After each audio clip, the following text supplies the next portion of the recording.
I'm chilling down here at Watergate, basically, on the Potomac River. Basically in a celebration mode because a lot of good things are happening for me. And to keep it quick and brief, after I was almost murdered,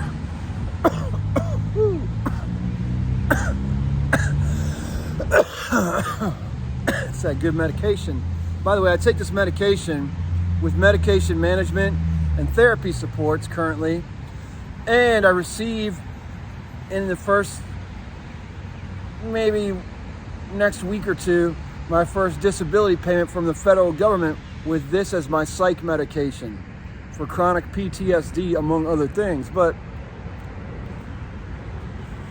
the amazing thing is that after I was almost murdered on December 30th and then had all my things burned about 10 days later, maybe eight days later, I was outside when it was cold, and I was just in sweatpants, 3 t-shirts, a leather jacket that I had, and a backpack because I was at a hospital overnight getting treatment for some follow-up stuff after the beating. And when I got back to the camping area the next day in the evening, all my shit was burned. Okay? Then I was able to get a temporary disability benefit with the city that I'd been working on paperwork with them for a year, and that came through. Put myself into a hostel, which I didn't really quite understand were easy to go into very quickly, just for a minute or for like a long time, however you want to pay. So I was at a hostel for about a week or two, and then I got into transitional housing at a cool place with Friendship Place. And Friendship Place is housing options and different support systems in the city of Washington, D.C., the District of Columbia. Since the beginning of my stay there, staff talked to me about my medical cannabis and don't put it in people's faces and don't bring it up in here and be an asshole with it. And I pretty much kept it low key up in there. I come out here in public and smoke. And so that place where I stay is very nice because I'll tell you the pros and the cons. I'll tell you the cons first. We get every day, the lunch includes a jail sandwich, basically. In jail, the average sandwich is 2 pieces of white bread and 2 pieces of bologna. That's your sandwich, and you get 2 of them for lunch and then 2 cheap cookies in a bag, and that's all you get. And so they basically have with their lunch option every day a jail sandwich, and I don't like that. I think nutrition could be improved. The dinners are pretty good, honestly, but in fact, all places that serve people who are needy need to up the nutrition because we need more nutrition than average people because we're trying to regain strength and regain what we lost. Also, there's like 20 or 30 residents, and I don't know everyone there, but we only have 3 sets of washers and dryers. So maybe more access to more laundry machines. And, and I don't have a key to my apartment or my room. Now, on the flip side, that keeps everybody honest who lives there. We have great security. We have a curfew, 10 o'clock every night, everybody has to be in.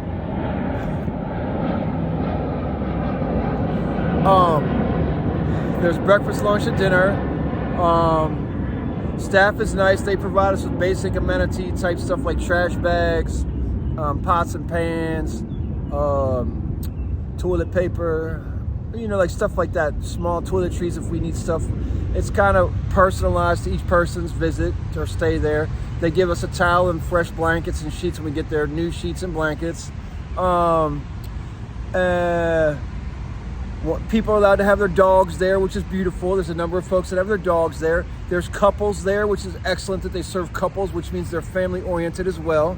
They also have folks there that have ambulation issues, like individuals that don't have full use of their arms. So they help folks when they help them eat their food, which is an exceptional, thing. And so they have a large courtyard in the back where people hang out. There's a gardening area if people want to grow gardening stuff. I don't know. It's a good location. It's close to a Subway, the place that I stay at. There's restaurants nearby. There's cafes. There's historical landmarks nearby. All kind of stuff. There's art stuff nearby. The bathrooms are very clean, and in fact, the shower, the little switch that you pull on the nozzle to the shower you used to put on the nozzle. On Sunday, it was broke, like the little piece fell off, so I couldn't use a shower. I put in a email to my case manager. She emailed me back the next day, and by that night, it was fixed when I got back on Monday night, and I know my 2 roommates were happy about that as well.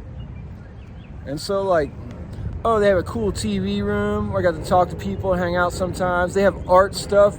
So they have different groups as well. They've got peer-to-peer group on Friday. They've got financial group, I believe, on Thursdays. On Wednesdays, it's a group that I didn't but there's all kinds of, there's art group as well. So it's like aesthetics group, but there's music stuff. And so you also just have to understand the staff is arranged from young to old. Oh, in addition, the security is very good. There's a security staff. They have a wand when you come in, so they check everybody for, like, security. They look through your shit.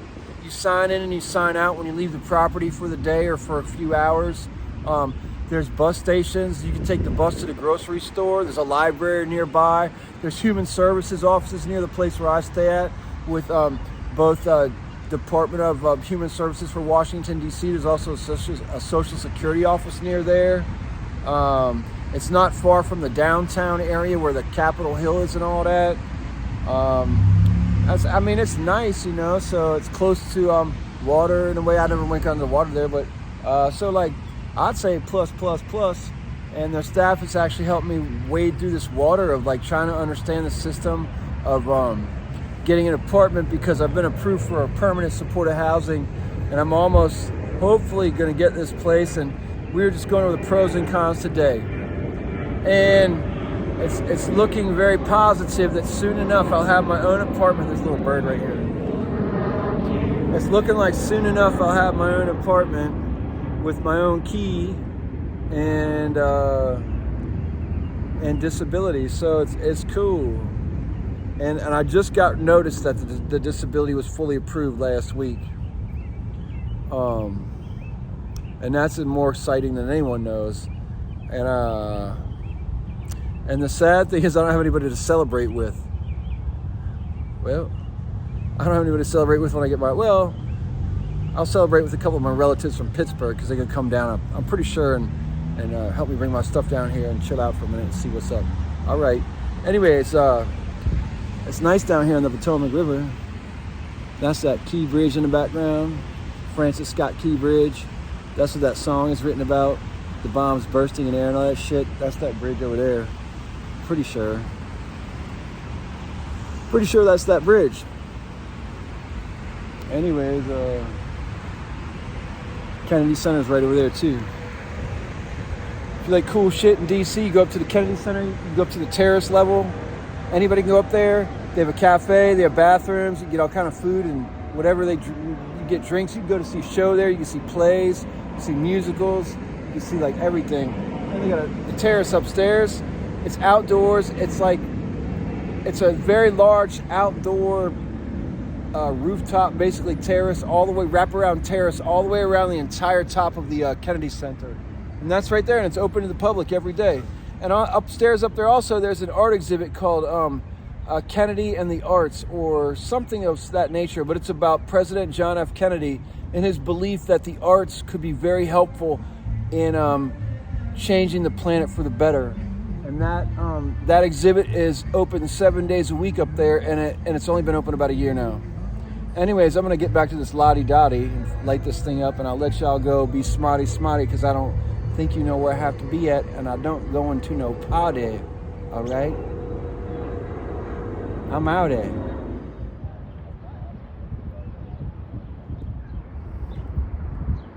Hey, after many years outside, I'm about to get into an apartment soon here in Washington, D.C. as a disabled, indigent, chronically homeless man of many years. And I'm very excited about it. And to top it off, I just got approved for federally funded Social Security disability from the United States government for chronic PTSD. And guess what? Post-traumatic stress disorder is well treated with cannabis, which I have a prescription for cannabis here in Washington, D.C. That's my only medication, and I now will be receiving very soon Social Security disability and also a place to live. And it's really insane almost because I'm an old school skateboarder punk rocker from the area, hardcore dude. And so the fact that the government's helping me and my friends and my family never step forward, and I'm from here in the area, it's really hard to kind of fathom and stomach in many ways. But it's also pretty wild and pretty cool because maybe that means there's hope for the rest of the country, because probably it's an American cultural thing in the USA to turn your back on your friends and family. I mean, if I'm full of friends with all these important people that people say, and all these family people that could be helping me, and they don't, well, it's ironic that the government's helping me. And so I'm thankful and I'm hopeful for other people whose families and whose friends have turned their backs on them in the United States of America. And I say, find a service provider case manager who will listen to you and then listen to them and kind of be easy on it. You know, the first time you went to an amusement park and you went on a roller coaster and then you went on another kind of ride and another kind of ride and you didn't know what it was going to be, it was scary. And you went with somebody, but you also had your friends. You rode with some people who rode on the rides before. You might have even had a family member that ran the rides at that amusement park like I did at Kennywood. And I had for generations, honestly, and I have. But the thing is, like, you still go on the roller coaster, you still go on the Monongahela Monster, you still go on the Ferris wheel, you still go on the teacups, you still go on the Cyclone roller coaster that goes upside down, you still go on the swings that swing you way out in the air, and you don't know what to do, but you do that anyways, and it's fun. And so being beaten to death almost with a shillelagh and a rusted club, being hit in the face with the wood club and hit in the back with a rusted pipe on December 30th and having all my things burned 10 days later when I was in a hospital overnight hurt more. But you know what feels good? The positive. So in hardcore we say this, PMA. So PMA. If you don't know what it is, ask a hardcore person. Hey, say cheese. Na na na na.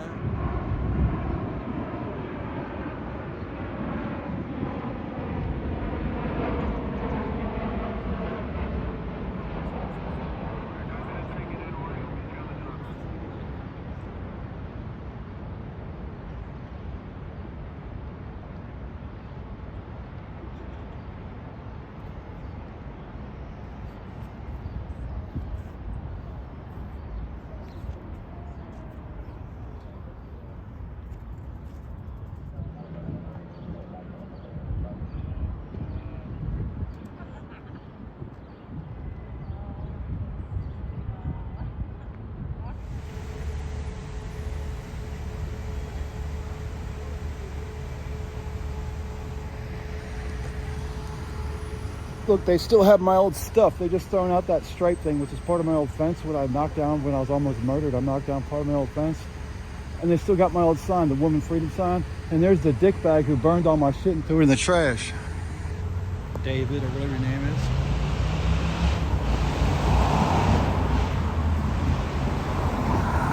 And the U.S. Park Police told us fucking back in the winter time they were closing this in the middle of May. I guess not. We'll see. It's only May 2nd. Lies, and videotape.